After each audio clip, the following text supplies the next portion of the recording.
Hi everybody, how are you doing? Welcome to week 5. So we are in the second month, and this is honestly the most important session of the entire program. Why? Because this week we are talking about the exact point where most people quit. So today we are going to be covering what really happens in week 3 and 4, what happened before for you, why your brain is working against you, and a small 3-day rule that can help you save your progress. How to build emergency plans also for your bad days. How many of you have already felt that, that your motivation is starting to go down and everything feels harder, right? This is completely normal, so don't worry about it. You're going to tackle it.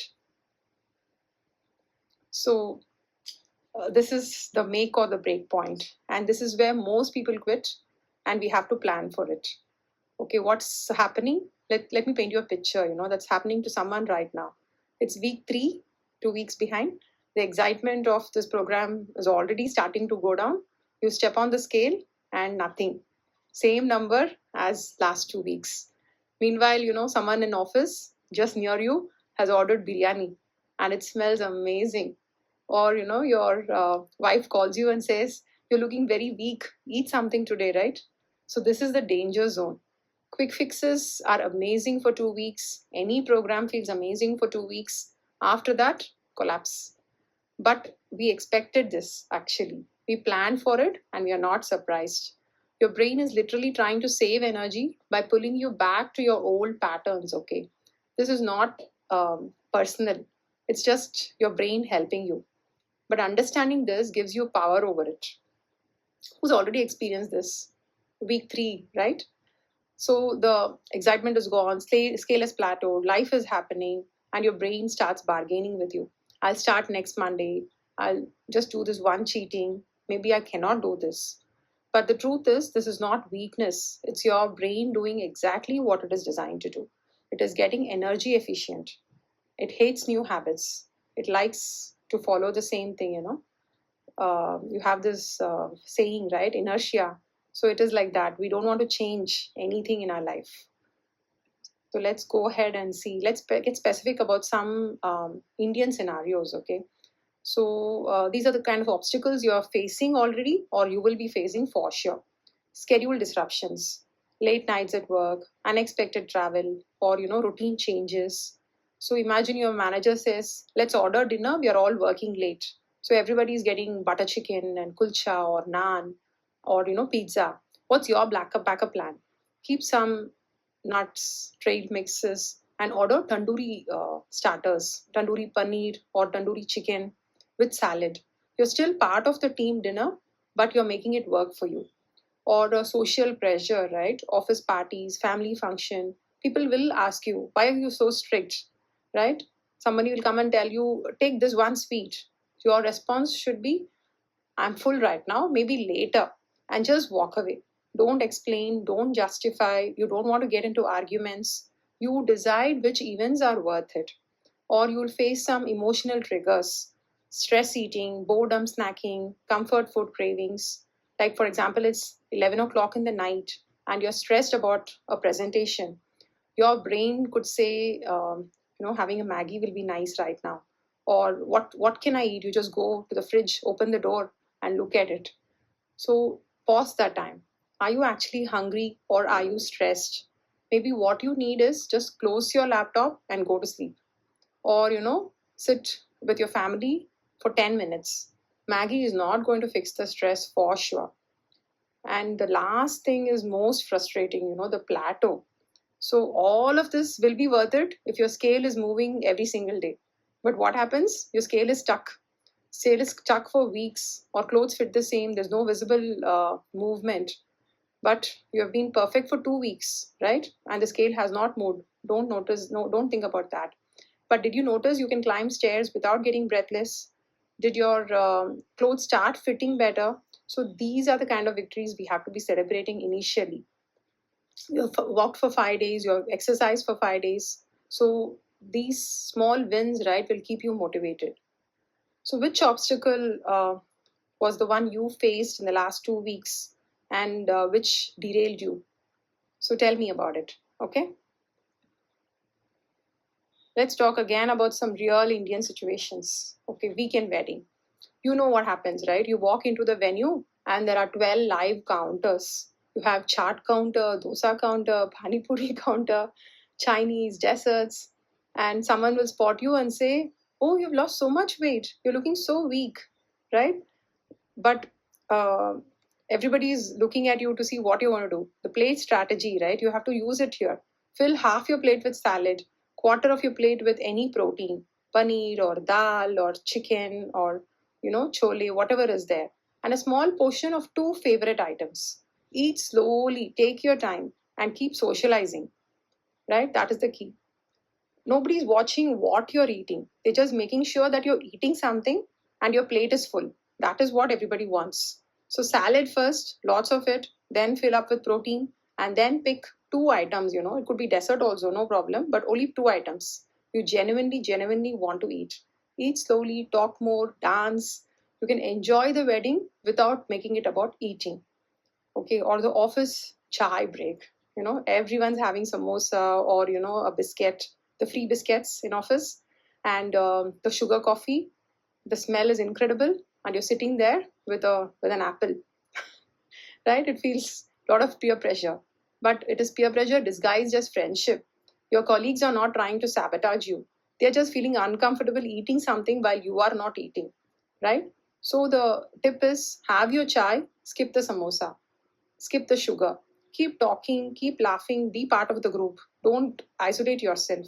The chai break should be about connection and not about calories. And over a period of time, right, people will start respecting you for sticking to your principles, and they will also start changing. So you don't change before that, right? Or your mom's or wife's cooking. So this one's emotional. Let's say your wife made your favorite aloo paratha, or you made aloo paratha for yourself because you were missing it. How what do you do about this? You can't say no, you can't say yes. What you do is you eat a small bite of it, enjoy, and thank your wife or your mother. One paratha is not going to ruin your progress, but everyday junk food, right, will make you start questioning yourself. It will deplete your willpower. So the thing is not about the cheating, it's more about what it does for you mentally. So what's your toughest wedding Indian scenario, Indian food scenario? So we have to figure out the solutions for this, because these are the kind of things which you will keep facing. So this again, it's a reality check that will actually free you, right? Some unrealistic expectations, like 10 kgs in a month. If someone is promising you this, it's not possible. It's something dangerous, or they are lying, because that's mostly water weight and muscle loss. You will gain it all back. And dramatic changes weekly. Your body is not like some photo app, right? Real change is happening inside. You're losing fat, you're building muscle, your whole body composition is changing internally. So trust the process. Or never feeling hungry or never getting tempted, that is also not going to stop happening. You're changing your relationship with food over a period of time. Sometimes you will still feel hungry, sometimes you will still want to eat that food which is tempting you. That's just being human. So 2 to 4 kg per month is a realistic weight loss goal. That's so much in a year, right, when you keep this momentum. But it won't be neat, it won't be easy. Some months you'll lose 3 kgs, some months you'll lose only half a kg. If you're a lady, your menstrual cycle could affect you. Or for both men and women, our stress levels, our sleep patterns, all of this will affect our weight loss. And there will be some good days and challenging days, but the progress also will not be linear. Okay, you will not lose 1 kg every single week. But when we accept this, right, we stop panicking when the scale is not moving every single week. You stop judging yourself, you stop questioning the process, and you just keep focusing on the result. Would you rather lose 5 kgs and gain it all back, or lose 2 kgs and keep it forever, keep it off forever? Which is better, right? 2 kgs is better, right? If you can keep it off permanently. Who's been expecting a lot of results, right? And who's very not motivated right now? So Let's get clear on our expectations. So this is the framework that is going to save you. Write it down, take a screenshot, or put it somewhere wherever you can see it every single day. This is the 3-day rule. If you go off track, you have 3 days to get back on track. One bad meal, let's say you went to a birthday party, you had cake, big deal. Your next meal is your chance to get right back on track. Don't wait till Monday. Don't write off the whole day. Next meal. Okay? Rough weekend. Maybe you had friends over, you ordered pizza, maybe you had alcohol. It happens, right? But Monday morning, you're back. No guilt. No, I've ruined everything drama. Just get back to your routine. Okay? And this is crucial. If it's been 3 days since you tracked your food, since you sent me any message, 3 days since you exercised, or 3 days of giving yourself any excuse, that's when you need to stop and recognize that you are spiraling into a downward loop, right? You're slipping. So, what to do when you hit the 3 days? Just become aware of it. Don't judge yourself. Acknowledge that you've gone off track. Say it out loud to yourself and set one small win for today. For example, you will drink your 3 full liters today, or you will start your day with lemon water. Any one small win for today, and set another goal for tomorrow. Maybe exercise goal, or maybe loading up on proteins, anything, another small goal for tomorrow. Start tracking again, even if it's not perfect. The key is don't wait for Monday, don't wait for next month. The right time is right now, today. Have you already fallen into this trap that I'll start next time? Right? No, don't give up yourself. Don't give up on yourself. Okay? Double your efforts right now. So, your action plan this week. These are your homework assignments. Don't just listen to them, do them. Your emergency plan. You're creating your emergency plan. Take out your phone right now, open some notes app, and write emergency meal 1. Let's say roasted chana plus walnuts. Emergency meal 2, a protein bar.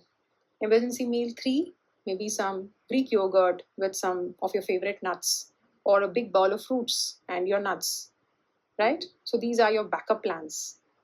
3 backup meals you can quickly grab. Identify again 3 healthy restaurants which are near your workplace or your home, Subway, or any local South Indian place where you can get idli sambar. Write down what you will eat in some upcoming social event. Next, identify your 3 to 4 week pattern. Be honest, what's your danger zone? For many people, it's Thursday or Friday evenings, end of week, when you're tired, or in the weekends when there's no structure. Anything can happen. Or after stressful days, when you go into emotional eating, or when it's a monthly cycle for women, craving spike. Once you know your pattern, you can plan for it. So, when did you struggle most in the last couple of weeks? Write it down and plan for those moments. Next is your backup routines. Your ideal routine, right, will be ideal until something happens to disrupt it. That's life. But having a plan B means you don't quit. Suppose it's raining and you're not able to go for a morning walk. What can you do? Have a 15 minutes of some YouTube workout, which you can do at home. Put in meal prep. Order some grilled chicken or paneer with roti instead of giving up and ordering pizza, or giving up on your protein and taking anything. So build up some backup routines. Flexibility will give you sustainability. Next thing is accountability. This is huge. Check in every Sunday. Check in with your family or someone who will keep you accountable. How was your week? Or just message me. How was your week? What was your biggest challenge? What's your plan for next week? Out of touch is going to be really hard for you. When you know someone is expecting to hear from you, you're much more likely to follow through. Give everyone 2 minutes, okay? Someone in your house, 2 minutes, and just tell them how you're feeling about this program. Establish some accountability with someone whom you see on a regular basis. Okay, and this is again very important because we're going to celebrate the small wins, because the scale is not everything. The scale is not fast enough for us, so we need some non-scale victories to track. The scale can be a liar, actually. because your weight fluctuates so much based on water retention. If you had just 2 chips yesterday, you might see some water weight. If you're on a cycle, women can gain 1 to 2 kgs. Muscle gain, you might have gained muscle because of your workout, and muscle is denser than fat. So you would have lost inches but gained weight, which is very good. Time of day, you weigh in the morning and weigh in the evening, your evening scale is going to be heavier. Bowel movements, sorry, but it's true, right? You don't have good bowel movements, you are going to be retaining weight. So if you're only tracking the scale, you'll drive yourself crazy. Let's talk about some non-scale victories, like I walked 5 days. I chose stairs over lift. I didn't snack after dinner. You're breaking old patterns every single time. My jeans fit better. This is proof that your body is changing. I feel energetic, improved health, right? So just share with me what are the non-scale victories you have experienced so far. Build the habit of celebrating progress beyond the scale. Okay? See, everybody around you is going to comment only on your scale number. No, they might ask you kitna weight loss hua, but you know that fitting into that dress comfortably or playing with your kids without getting out of breath, those are the real victories. So start tracking these wins, and when the scale plateaus, right, it is going to plateau. These victories will keep you going. Here's the truth that will keep you going. Last 2 weeks was very hard for you. It is supposed to be hard because you're fighting against years of habits, you're fighting against yourself, against a brain that wants to conserve energy, and against everybody who's trying to tell you that don't do weight loss. But here's what happens if you keep going through. Around the next week, right, week 6 or 7, something will start shifting for you. You will wake up and realize you didn't even think about skipping your walk. You just did the exercise. You are at a restaurant, healthy choices come naturally to you, not like you're not forcing yourself to eat that paneer. You feel satisfied after meals, not deprived. The bridge is built. New neural patterns are forming, and habits are becoming you. But this is crucial. You can only get there if you do something about what happened last week, right? Prepare for the obstacles, refuse to quit. It takes 21 days, right, to form a habit. But we are not just forming a habit of some exercise, right? We are breaking decades of eating when bored, choosing convenience over health, using food for comfort instead of for nutrition. All of this takes time, and it deserves a lot of patience, okay? You deserve a lot of self-compassion also. So the discomfort you felt in last week, right, that was temporary. The confidence you will have in the next 2 weeks, that is permanent. The health you're building, that is permanent. Okay? So who's committed to getting through this slump, right? Let's start it again. Okay? I know it's going to be hard, but it will be worth it, I'm telling you. Definitely, definitely worth it. So here's what we're going to do this week. Not next month, not when you feel ready. This week. Create your emergency plan. Tonight, before you sleep, open your phone. List 3 meals you can grab when life becomes hectic. Identify 3 places where you can go and eat healthy. Danger zone, be honest with yourself. When do you struggle? Thursday evenings, Friday evenings, or weekends, after fights, write it down. Okay? Accountability buddy. Track someone, tell to someone that you want help, and have a weekly check-in at least with them, hold them accountable for you. Sunday evenings, how was your week? What was hard? What's the plan for next week? Just 2-3 minutes of brainstorming with someone. Non-scale victories every single day this week, right? Write down one thing you did well, not weight, not calories, one healthy choice you made. Start building this habit. It's going to pay you off big time. And 3-day rule, post it somewhere visible, your phone's wallpaper, your bathroom mirror. One bad meal, get back on the next meal. Rough weekend, get back on Monday. 3 days without doing anything, alarm. It should start ringing in your brain. Okay? Week 3 to 4, basically that slump, right? If someone has not experienced it, it might be coming for you in the future. Everybody will go through it. Anything you start, right, this kind of dip happens. We can't avoid it, but we can prepare for it and we can push through it. And on the other side, right, we have everything we really want, results that last. Okay. So see you next week. Now let's go and implement this.